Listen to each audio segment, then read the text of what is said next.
recreation, leisure, and Nazism. Now, these aren't words you'd normally put together, but for Adolf Hitler, they were an integral part of his plan to control Germany's workforce and to indoctrinate citizens of the Third Reich with the ideals of the Nazi regime. In this episode, I'll see how Hitler used the Olympic Games to promote Nazism, how he controlled the leisure time and holidays of his citizens by developing the world's largest travel agency, and how, by constructing the world's biggest beach resort, he hoped to brainwash the people of the Reich in preparation for World War II. When people say that Nazism is totalitarian, that really means they wanted total control of all aspects of life. If you're going on a Nazi holiday, you better prepare for some Nazi indoctrination.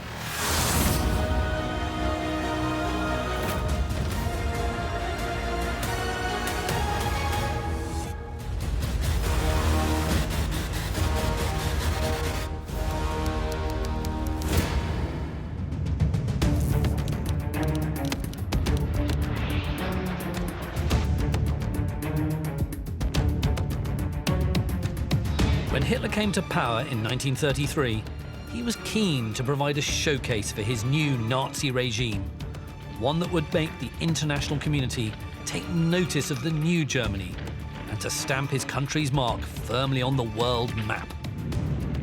And he chose to do that with the staging of the Olympic Games.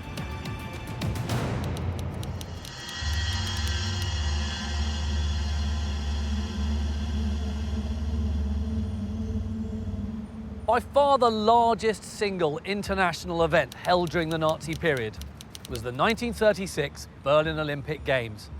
Hundreds of thousands of people from all over the world came to view this sporting spectacular. But for the Nazi regime, it presented another opportunity. It enabled them to show the world that Germany was now a tolerant place, a wealthy place, a place that seemed, in fact, happy. It was an opportunity the Nazis seized with both hands, and boy did it work. Hitler was particularly keen to outshine the Americans, who had hosted the successful 1932 Games in Los Angeles. He therefore ordered a newly built 100,000-seater stadium for the track and field events, 6 gymnasiums, and multiple other venues. And what's more, he was going to put on the most spectacular ceremony the world had ever seen. I think they really had 3 main objectives with the 36 Olympics. One was to produce Olympics which were faultlessly organised. Secondly, to produce Olympics which were meticulously choreographed. Thirdly, and most controversially, of course, to produce Olympics which would demonstrate Aryan superiority. In August, the Olympic Games are held in Berlin, which Hitler has transformed into the showplace of the Third Reich. On this occasion, he intends that foreign visitors be impressed by Nazi efficiency and the material achievements of his new order. They built this ultra-modern stadium in Berlin to house the main events. They cleaned up their act to the extent of that they removed anti-Semitic signs from Germany temporarily. There were signs like "Juden sind hier nicht erwünscht," Jews aren't welcome here, outside most, if not every village in the Reich. Those went. Signs saying only Aryans could sit on park benches, they went too. But this was just, if you like, a massaging of the image, masterminded by the propaganda and Enlightenment Minister Joseph Goebbels.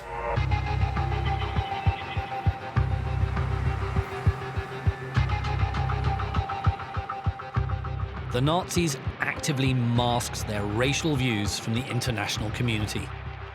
But while black and Jewish athletes were allowed to compete in the events, the local population of gypsies in Berlin was rounded up and held in camps. So people who visited were left with the impression that the country was warm, welcoming, and peaceful. Little did they know.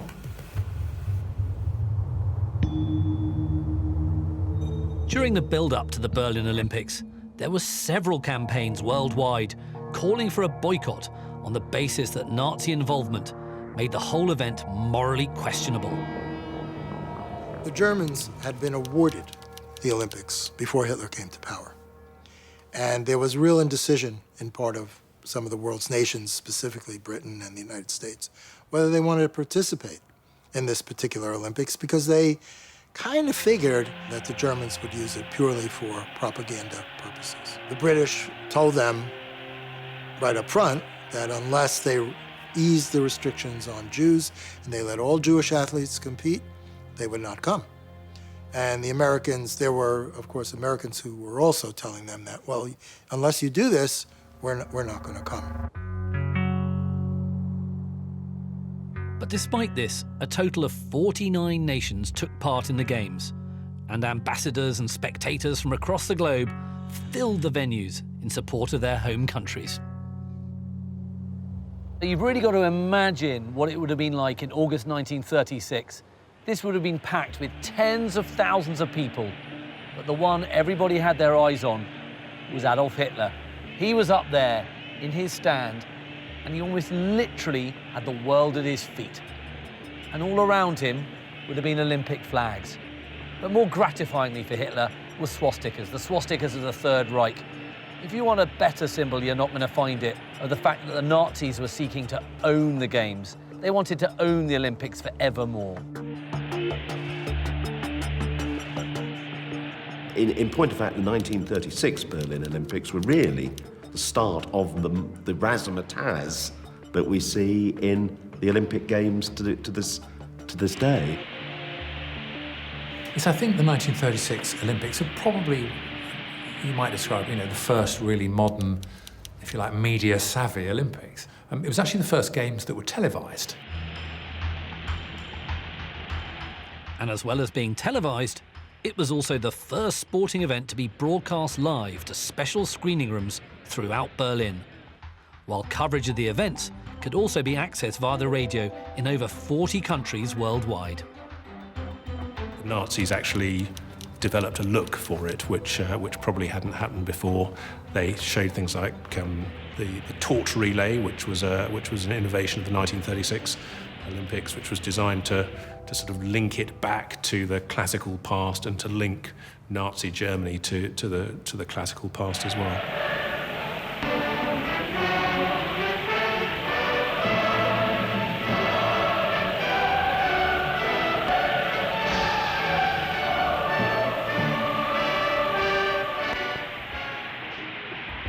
Inside the stadium, the world's greatest athletes competed for their places on the winner's podium.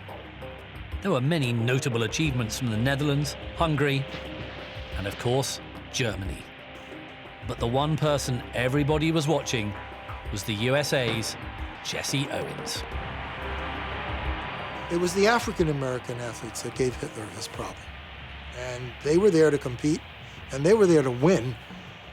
And this was right in the face of Aryan superiority. And he did not really know how to handle this, and neither did the German propaganda teams. They didn't know how to handle the fact that African Americans were winning medals against German Aryan athletes. Olympos, Vereinigte Staaten, 10-3.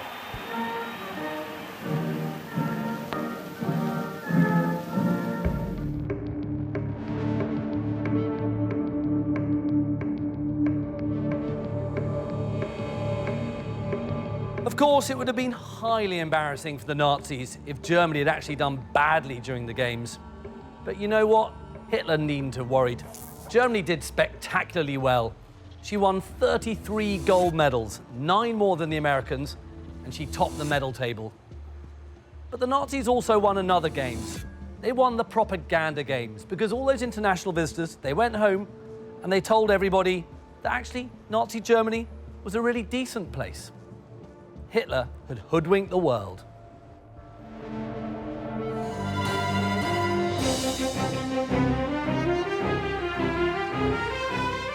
The international media were there in force, and there were a lot of international visitors. And, although there was some disquiet amongst the more observant and insightful foreign correspondents, a lot of people went away and wrote rather glowing accounts of the game. So, you know, in that sense, Goebbels and Hitler and others will have regarded it as a success. And, you know, famously, a lot of international and particularly American business visitors and American journalists went away and basically said, you know, all these things you've heard about the Nazis, actually, I think these guys are okay. The newspapers heralded them as the greatest Olympics ever. In fact, the New York Times went as far as to say the Olympic Games brought Germany back into the fold of nations. What a result this was for the Nazi regime.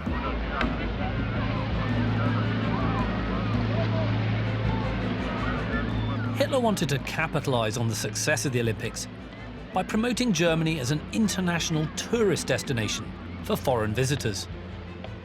He hoped that in doing so, it would bring in much-needed money for the economy and to help towards his plans for the rearmament of the German military. Yes, I mean, part of what the Nazis were focused on during the 1930s, after they'd come to power, was the projection of their image of Germany abroad. Willkommen in der Reichshauptstadt Berlin. Berlin präsentiert sich im Olympiajahr 1936 im festlichen Flaggenschmuck.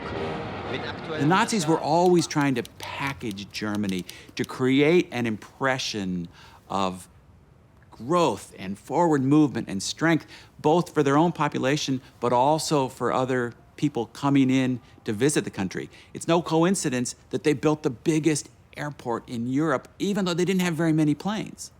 It was all for effect. They did also market Germany as a holiday destination. And Germany was portrayed in a lot of the holiday literature as this idyllic, particularly sort of rural, idyllic place. And that theme was taken through into the advertising of Germany as a holiday destination. But it was done, I think, overwhelmingly for propaganda reasons, to try and demonstrate that, you know, Germany was now back on a more secure footing, and it was a place that, you know, people would want to come and visit.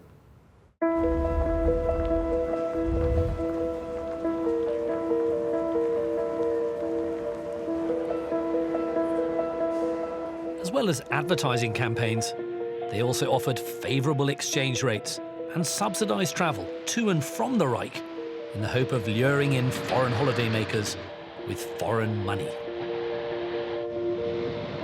The Germans are a very hospitable race, and that sort of helped the Nazis. I think a lot of what was in the German character, and in fact a lot of the achievements of the Weimar regime, which actually had been underplayed, the Nazis capitalised upon. So the Germans were very friendly people, and that showed when foreign tourists went there. But they did a lot in the way of publicity and that, and tourist offices in most countries.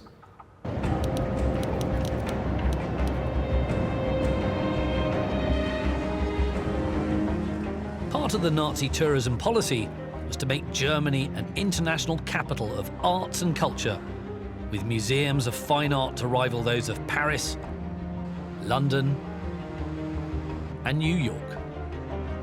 Linz was a town in Austria where Hitler had spent part of his youth, and he sometimes spoke wistfully of one day retiring to Linz with Frau Braun, Eva Braun, his mistress, later his wife. He wanted to make Linz one of the few German cities, German after the Anschluss, when Austria was conquered, that would be a special showtown of the movement of Nazism, along with Berlin, the capital of Germany, and Munich, the cradle of the movement, Bayreuth, the cultural capital, the town where Wagner, his favorite composer, had lived.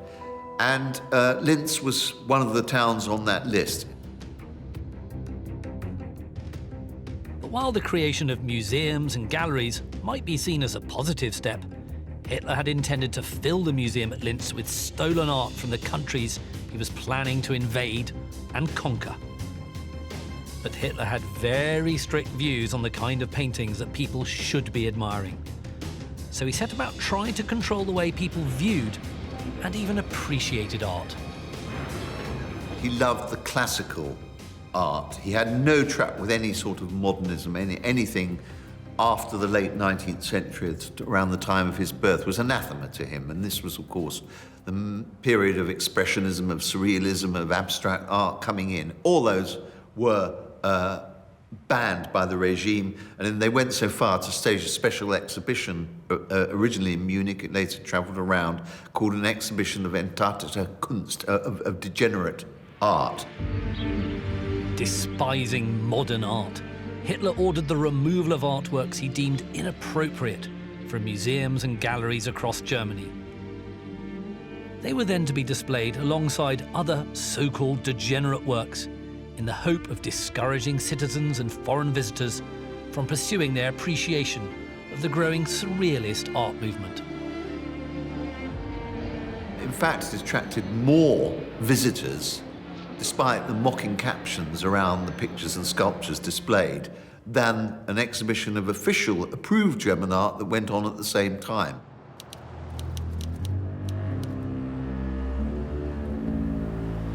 But while the Nazi tourism machine used holidays to promote the virtues of the regime, they were also an integral part of Hitler's plan to remove the anti-Nazi German labor unions.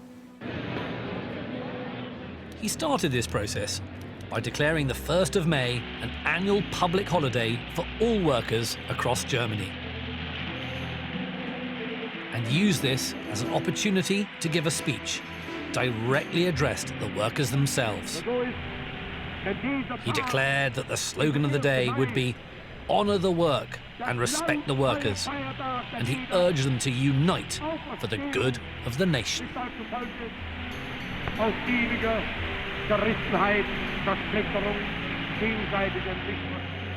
The very next day, with the workers on his side, the Nazis marched into the labor union offices, arrested their officials, and closed the organization down.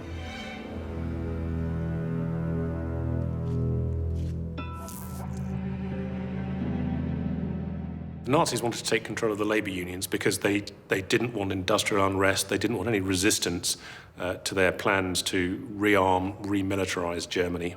That involved massive ramping up in production across a range of industries, and it was felt that the labor unions, with their links to the Social Democrats and to the Communists, and possibly also to the Soviet Union, would be a source of resistance. The Nazis wanted to get control of the unions and to stamp out any left-wing opposition that might come from those unions. And they were quite effective in doing that when they took over the trade unions on the 2nd of May 1933.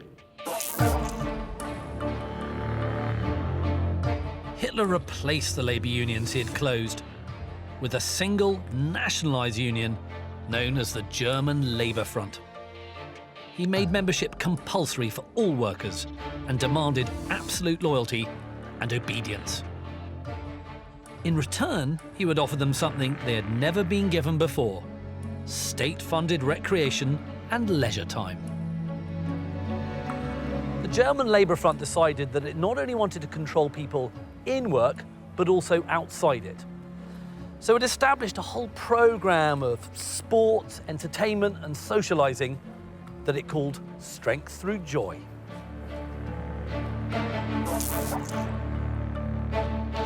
Strength Through Joy, run by Robert Ley, under this umbrella organisation called the German Labour Front. This was supposed to replace the trade unions. So German workers were not members of trade unions, but when you actually compare them with the situation of industrial workers in Britain and France, the extracurricular activities they were given made their work situation a lot better. In German, the word Freude, joy, has a rather special meaning. It doesn't easily translate. Joy was not an individual emotion. It was a collective ecstasy that came from a shared objective fulfilled. So that joy is the reward for effort. So strength through joy isn't just a sort of throwaway line. It meant the people could become people of a joyous nature if they could contribute positively to the Germany they were building.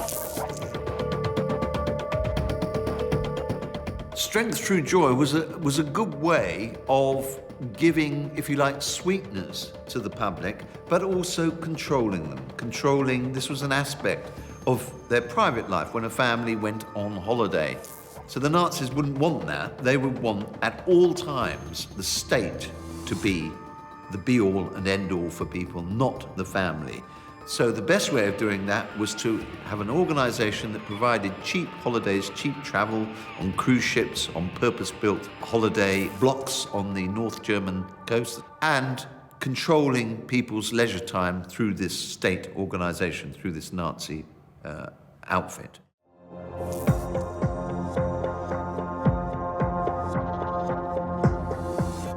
Via the Strength Through Joy organization, German workers were even given the opportunity of purchasing their own car.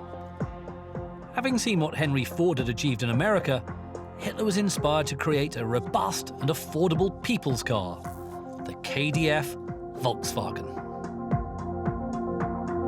Strength Through Joy was going to organise the rollout of the people's car, the Volkswagen. We know that it never actually rolled out. People were going to save up for a car, just as they did in Henry Ford's factory. It was really stolen from Henry Ford. You could buy a Model T Ford if the workers saved up so many, increments, year by year. And he was going to do the same thing.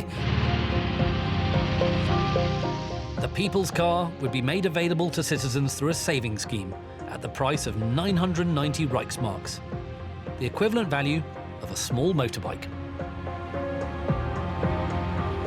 The idea of the People's Car was to put a cheap car in the hands of every German family. Technically, it was a really great design.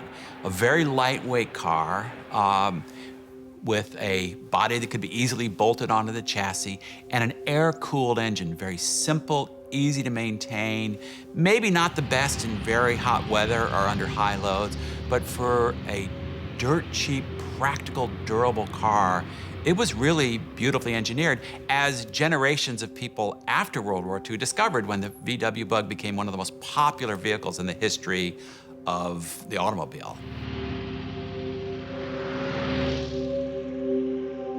Designed by none other than Ferdinand Porsche, it could comfortably fit 2 adults and 3 children. This would give families of the Third Reich the ability to travel across Germany and attend the other events that Strength Through Joy would provide for them.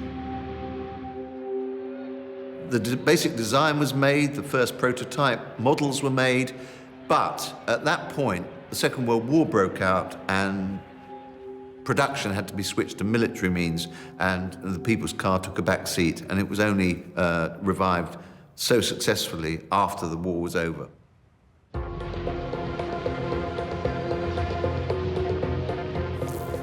Before Strength Through Joy, the average German worker could only have dreamed of a family trip to the theatre. But under the Nazi regime, it was made accessible to them for the first time through open-air amphitheatres known as Thingplatz.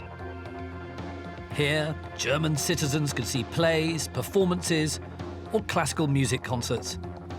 It was free to everyone, so long as you didn't mind the fact that all the performances were skewed towards promoting Nazism.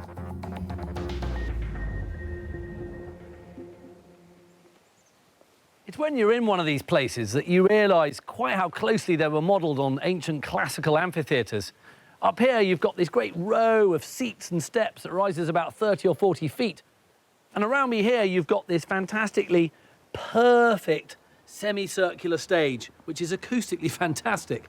Now, if you put on a play venerating National Socialist ideology in this sort of place, it makes you feel as if that very ideology is rooted in something very, very ancient indeed, and therefore gives the impression that Nazism's roots are far deeper than they actually were.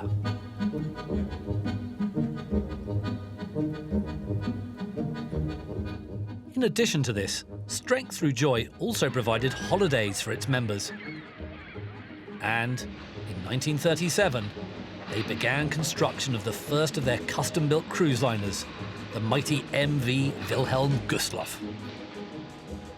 Launched that same year, it was 684 foot in length and weighed over 25,000 tons. big enough to accommodate some 1,900 German workers, functionaries, and crew members.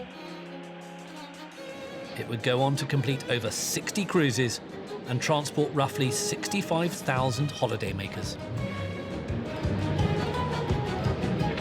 The holidays and the cruises were, part and parcel of the Nazi policy to keep the people sweet, the bread and circuses aspect of the regime. And undoubtedly, it worked. William Shirer, in his capacity as American foreign correspondent, goes on one of these cruises, and although he says it was very organised, much more organised than his taste, really, but he felt the German workers on the cruise were all enjoying themselves very much, and there was this feeling, well, the regime is providing this for us.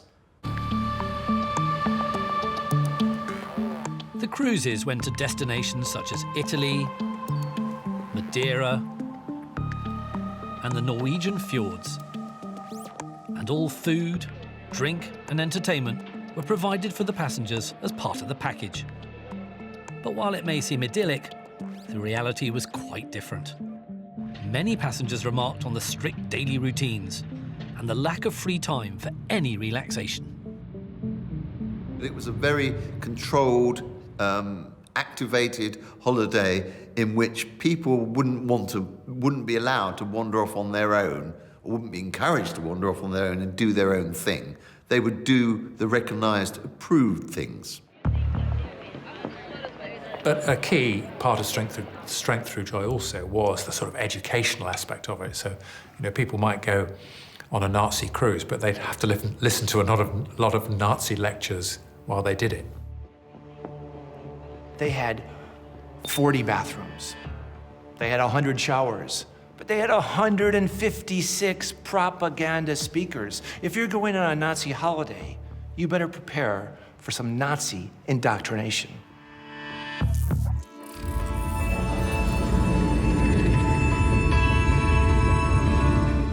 But if cruises weren't your thing, or you wanted to get your feet back on dry land, the Nazis had that covered too.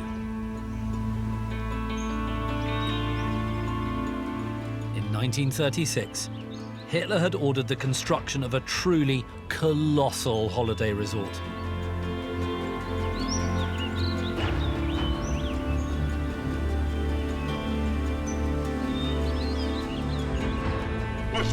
Head of the German Labour Front, Robert Ley, had wanted to emulate and even surpass the British holiday resort, Butlins.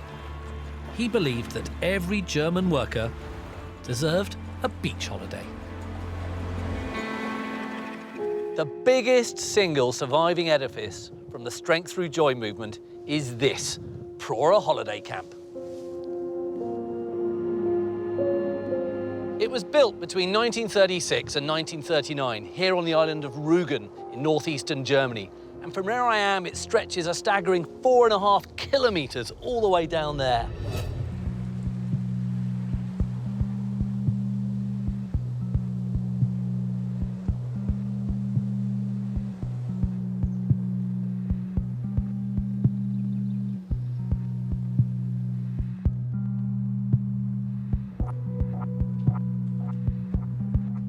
Prora was designed to hold 20,000 beds in total, with 2 in each room, which would also contain a wardrobe and a sink. There would also be communal showers and washrooms on each floor.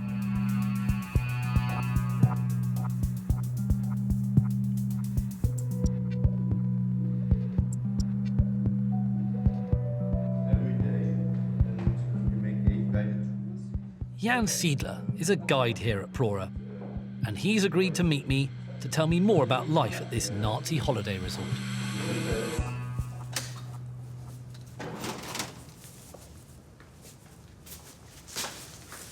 So Jan, this place is absolutely huge. Do we know how many people helped to build this camp? Yeah, 2,000 workers worked here in the National Socialist time. 2,000, and were they slave laborers or forced laborers, or they were normal builders? Normal builders. Forced laborers came in the Second World War to Prora. Do you think that German people during the Nazi period would have liked to have come on holiday here? Do you think this would have been a fun thing for people to have done? Yeah, it's a paradise because make holidays only for people with a lot of money in the past. And for a worker, it was a paradise to come here on the island Rügen on the Baltic Sea. Well, they were extremely popular, and again, this was one of the sort of the aspects of Nazi Germany that a lot of more sympathetic foreign observers thought was, you know, something that the Western democracies could imitate or introduce. Camp, where all the facilities were provided, and where you needn't leave the region, you could be there for how many days you were. And you a shared experience, families could be catered for. The idea of an all provisions holiday, all provided holiday, is really a very advanced and modern notion. And it becomes a model for so many other things. But that's a groundbreaker, you might say. For a German worker, just to be able to go on a cruise or to a beach resort was unprecedented. Nothing like this existed anywhere in Europe. But in true Nazi style, there would have been little time for the holidaymakers to relax. So do we know what the typical day would have been like for the holidaymaker here? Yeah, the holidaymakers haven't free time. It's all, you have to go from one program point to the next. You have to go to reports about Adolf Hitler or something like this. Swimming, go to the flag parade. That was the idea behind the holiday. It's no free time. You have to make holiday with the community because the community can say this is not a National Socialist person, so we can took him out of the community. So in a way, it's like brainwashing, isn't it? You're making everybody think and behave in the same way. Yeah. Adolf Hitler's idea was to motivate them for the war. There was a great emphasis on sport and on control of all leisure time. You know, it would be like, if you like, a militarized version of Buckland's holiday camp, that the idea that you must be at all times active. And if you were active in a Nazi organization, if you were doing organized gymnastics, that was all the better. Anything against the private sphere, when ideas contrary to the Nazi ideology might prosper, was to be encouraged. So, again, another instrument of control. When people say that Nazism is totalitarian, that really means they wanted total control of all aspects of life. So that was everything from how women had babies to what kind of sports children would play, right up to how you worked, what associations you had. It all had to be organized in one coherent model in service of Hitler and the state.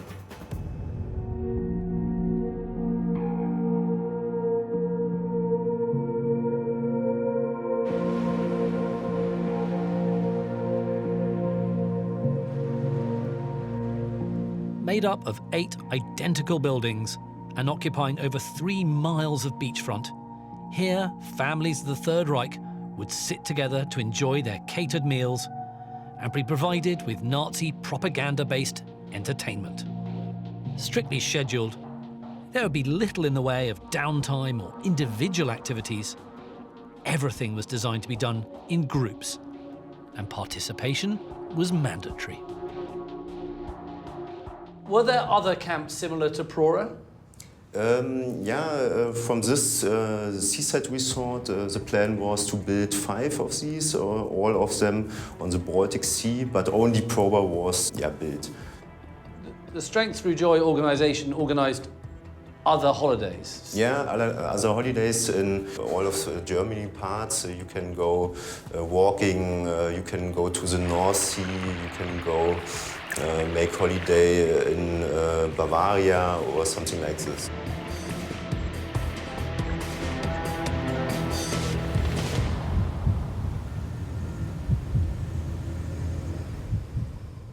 But what the people on these holidays did not realise is that they were being secretly watched and monitored the entire time. The geheime Staatspolizei Gestapo go in there in ships with the holiday makers and look for people who thinking other opinions and say, okay, we look to them. So just to make this clear, the Gestapo would have been here on Prora or on Strength Through Joy cruise ships, keeping an eye on the holidaymakers. Yeah. It was so since Strength Through Joy was created that the Gestapo were there in these programs. And the Gestapo would not have been wearing big coats and hats. They would have been like normal holidaymakers, spying. Normal holidaymakers. And after this holiday, they wrote a report, and this report goes to the central station.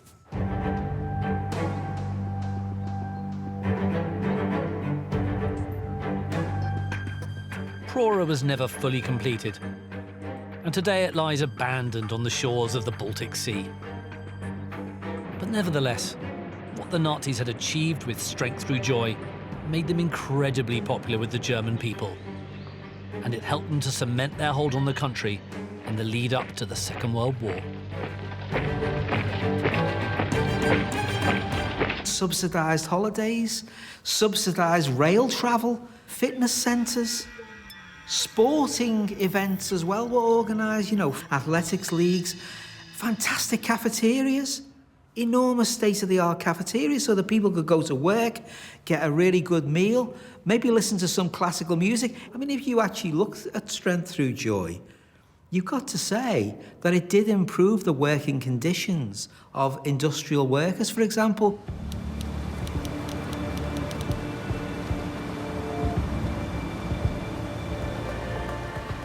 In 1938, 180,000 Germans had been on a cruise. 3 million had enrolled in evening gymnastics and physical education courses. And furthermore, just 2 years before, the 1936 Berlin Olympics had been an absolute triumph for the Germans because it had seemingly shown the country to be prosperous, and the international community had seen a country that seemed to be at ease with itself. So if you were an international observer around this time, you would have looked at Germany and thought, well, the National Socialist regime was good for this country.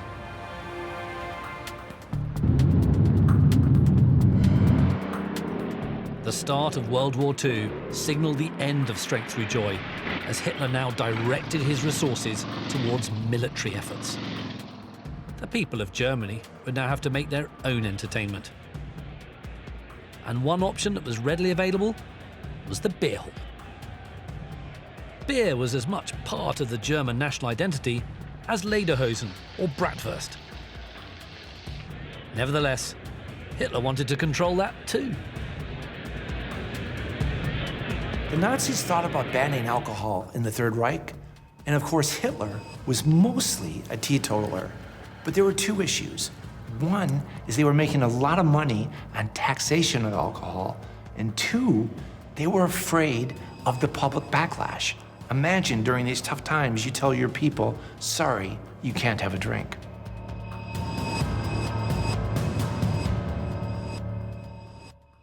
The Nazis also had very strong policies when it came to what their citizens were supposed to eat.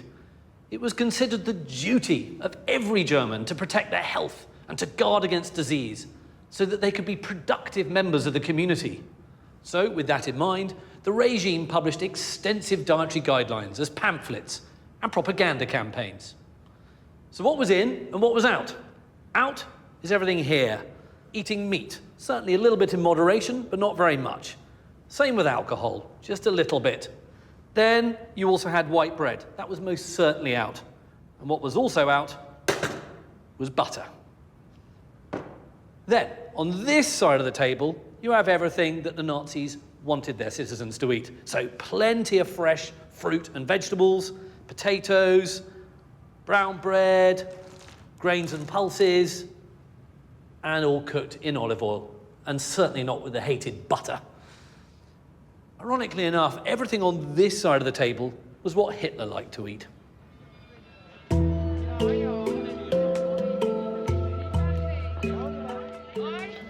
Hitler had quite cranky views on health. Having lived a rather sort of louche life in Vienna before the First World War, where he was a heavy smoker, a drinker, in later life he became a vegetarian. He rarely drank, and he certainly didn't smoke. And he tried to impose these views on Germany as a whole. The Nazis promoted a diet that really had very little meat. It was all about fresh foods, free of preservatives. Now, they also believed that cooking was bad, and they promoted raw foods, which is actually a good thing, but they did have some prejudices about certain types of food. For instance, whipped cream was too pretentious. And of course, if you overate, that meant you were a traitor of the state. Butter consumption in Germany was much lower, half the amount of Britain, and even worse when you put it against America. Beef consumption 3 times greater in America, twice as great in Britain. And in Germany, a vast majority of their diet is potatoes and bread. I mean, Goebbels made the famous statement, we've got to put guns before butter, but people weren't getting butter in Nazi Germany. Although, of course, the propaganda would suggest, they're rolling out this wonderful master race. As we can see, in terms of the food that they ate, they were on a very limited, restricted budget all the way through the period before the Second World War, and people were much better off in Britain. The German ideal for their the countryside was reactionary, really, a throwback, a back to the land movement against much mechanization. Hitler had an idealist picture of happy, shining, happy peasants on their farms, harvesting in a natural way organic crops. But by and large, I think the Nazi ethos as regarding food and diet was quite a healthy one, but one that would encourage self-sufficiency in Germany. As far as possible, the Germans would eat, drink German products. With the onset of war, holidays and leisure were soon replaced by death and destruction. So instead of becoming a place where tourists would take their vacations, Germany was now seen as a place of evil, a country to be feared and avoided. As the factories moved to the production of armaments, not one single German worker ever received their so-called people's car. The only guests that stayed at the beach resort of Prora were the Nazi troops that were billeted there. And the Wilhelm Gustloff luxury cruise liner, once the flagship of the Strength Through Joy movement, was attacked by a submarine while evacuating German troops and civilians from Prussia, killing nearly 10,000 passengers, the largest single naval disaster of all time.